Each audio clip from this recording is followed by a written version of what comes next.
Política, com Rodrigo Orengo.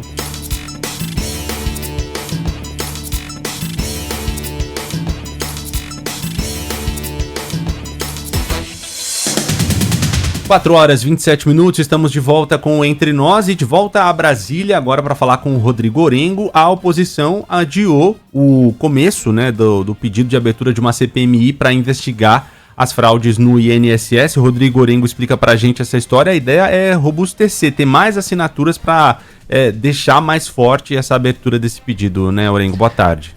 Boa tarde, Renan, Frumento, boa tarde a todos. Uma estratégia de pressão, então, para apresentar o requerimento, para realmente cobrar que saia do papel, a estratégia é conseguir mais assinaturas. Agora, já tem assinaturas suficientes para o protocolo. Já tivemos aí um protocolo na Câmara, a gente sabe que na Câmara tem uma burocracia maior, então tem CPIs na frente, ou pedidos de CPIs, tem lá no regimento que só 5 podem funcionar, e já tem uma sinalização do presidente da Câmara para os líderes partidários que não vai passar a do INSS, do roubo dos aposentados, na frente. Então a saída seria realmente apostar nessa mista, que envolve deputados e senadores. Aí não é com o presidente da Câmara, é com o presidente do Senado, que é o presidente do Congresso. Já tem sinalizações aqui também de uma decisão que não deve ser rápida. De qualquer forma, a gente tem que lembrar o seguinte: CPI é instrumento de minoria, e essa foi a grande discussão na CPI da Covid, quando também tinham assinaturas suficientes para tirar do papel.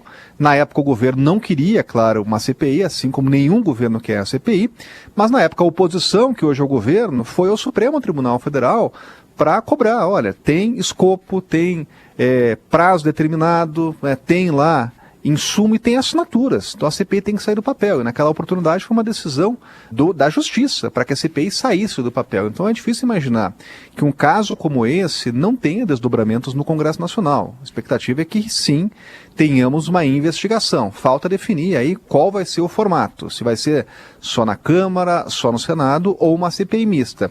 A perspectiva agora, a tendência é que seja uma CPI que envolva deputados e senadores, a famosa CPMI. Agora, enquanto isso, enquanto o governo enfrenta essa pressão, tem partido desembarcando da base, e é o partido do ministro Carlos Lupe, que deixou o governo, e também do Volney Queiroz, o ministro que assumiu, era o número 2 de Lupe. Se o governo tinha, naquela oportunidade lá, a ideia de tentar evitar a saída do PDT, acabou não dando certo a estratégia.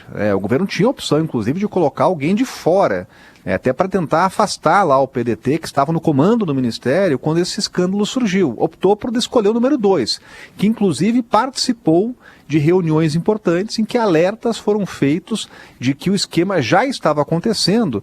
E o ministro agora, Volney Queiroz, ele vai ser cobrado, inclusive se tiver CPI, vai ser um dos primeiros a comparecer. Já tem inclusive uma expectativa de uma ida dele ao Senado, para conversar já com os senadores, responder perguntas de senadores. Agora, o PDT entende que, como o Lupe saiu, o partido precisa também sair da base. Foi uma decisão unânime da bancada do PDT, que hoje tem 17 deputados, tem 3 senadores, então o partido passa a ser independente. O que significa isso?